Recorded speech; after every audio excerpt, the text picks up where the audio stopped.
లెమియేలు కుమారుడిని తల్లి తప్ప ఎవ్వరూ లేరు అక్కడ గర్దించడానికి.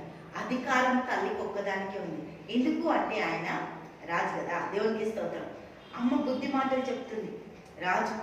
అమ్మ మాటలు విన్న రాజు వినే స్టేజ్లో లేడు, పాడైపోయిండు.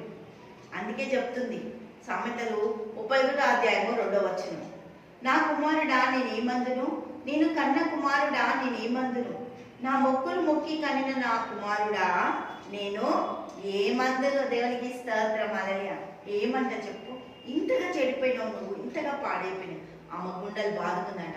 అయ్యో దేవుడి కోసం నా కొడుకుని ప్రతిష్ఠించిన, అయ్యో దేవా నీ కోసం నా కొడుకు ఉండాలి, నీ కొరకు బ్రతకాలి, నీ కొరకు ఉండాలి అనుకుంటే ఆమె చూసిన ఆ సన్నివేశము చాలా భయంకరమైందంట. బాధపడిందంట, గుండెలు బాదుకునేట్లు ఏడ్చేసిందంట. హల్లెలూయా. నేను కన్న కదా నేను, ఎట్లా తలెత్తుకోవాలిరా కదా. మనం కూడా ఒకసారి అంటాం, పిల్లలు ఏదైనా తప్పు చేస్తే ఏంటిరా మర్యాద ఉందా? అసలు మర్యాద ఉంటుందా?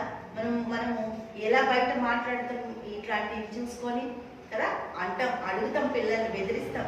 ఏంటి మీ భవిష్యత్తు లోకానికి భయంకరంగా ఉంది అని కూడా చెప్తాం కదా. ఇక్కడ లెమియేలు తల్లి కూడా లెమియేలుని బెదిరిస్తుందంట, గర్దిస్తుందంట. ఏమని? మరి నిన్ను దేవుడిని అడిగారా? దేవుడి కొరకు బ్రతకాలని నేను దేవుడిని అడిగిన, కానీ నువ్వు దేవుడి కొరకు బ్రతకట్లేదు కదా, కనీసం నీ కొరకు కూడా బ్రతకట్లేదు, స్త్రీల కొరకు బతుకుతున్నావు కదా. ఎవరు? దేవునికి మహిమ కలుగుతుంది కాక. స్త్రీల కొరకు బతుకుతున్నావు. నేను దేవుణ్ణి అడిగిన నీకోసమే. హల్లెలూయా. నిన్ను గురించి నాకు చాలా భయం అవుతుంది అంటున్నాను. నేనేం చెప్పాలరా, ఏం చెప్పలేకపోతున్నా. క్రైస్తవ కుటుంబాలలో పైన అంతా పెంచే కదా. మనం లోతుకెళ్ళి చూస్తే వాళ్ళ బాగోతాలు అన్నీ బయటకు వస్తాయి, భయంకరమైన బాగోతాలు కదా. ఇతరుల గురించి మనం ఏది కూడా మాట్లాడడానికి ఉండదు, మాట్లాడద్దు కూడా.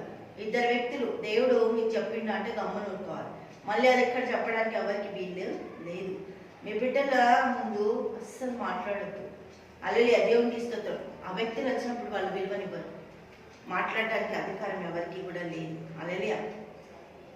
వాళ్ళకు విలువ ఇవ్వకపోగా వాళ్ళు ఏం చేస్తారంటే వాళ్ళ ముంగట అసభ్యంగా మాట్లాడతారు. అప్పుడు మీకే బాధ. ఆ మంటది దేవునికి మహిమ కలుగును గాక. ఎవరు ఈమె? 3వ చూద్దాం.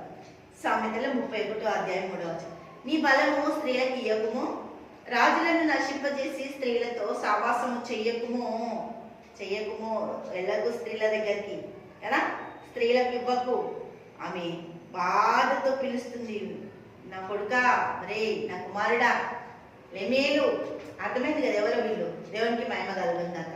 వీళ్ళ గురించి మనం చదువుకున్నాం కదా, నేర్చుకుంటున్నాం కదా, సామెతలు చదువుతున్నాం కదా. ఎవరి గురించి రాసింది? సామెతలు అన్నింటిలో చాలా మటుకి గర్దింపు తండ్రిదే, కానీ తండ్రి ఇప్పుడు లేదు. అందుకే తల్లి కొనుక్కుంది గర్దించడానికి. తల్లి తండ్రి బిడ్డల్ని గర్దించాలి, తప్పుదారి వెళ్ళిపోతారు, తప్పు మార్గంలో వాళ్ళు నడుస్తారు. లేకపోతే వాళ్ళ నడవడిక తల్లిదండ్రులకు తెలిసి ఉండాలి. ఆమె ఒక్కసారి చూసేసరికి ఆమె చాలా ఆశ్చర్యపోయింది. ఇటువంటి బ్రతుక నా కొడుకు బ్రతుకుతున్నాడు. లెమియేలు గురించి అంగలారుస్తుంది. అందుకే ఆమె అన్ని మాటలు చెప్తుంది. ఆ మాటలు మన జీవితానికి ఎంతో ఆశీర్వాదకరం. తండ్రి సన్నిధికి స్తోత్రం, గొప్పది, అద్భుతకరణ, ఆశ్చర్యకరణీయ స్తుతులు స్తోత్రాలు చెల్లిస్తున్నాం తండ్రి. ప్రతి కుటుంబంలో తండ్రి నన్ను మీ దీవెన ఆశీర్వాదాలు సమాధానంతో నడిపించండి. మీ దయా సంకల్పం చొప్పున నిలబెట్టండి. యేసు నామంలో ప్రార్థిస్తున్నాము తండ్రి. ఆమేన్.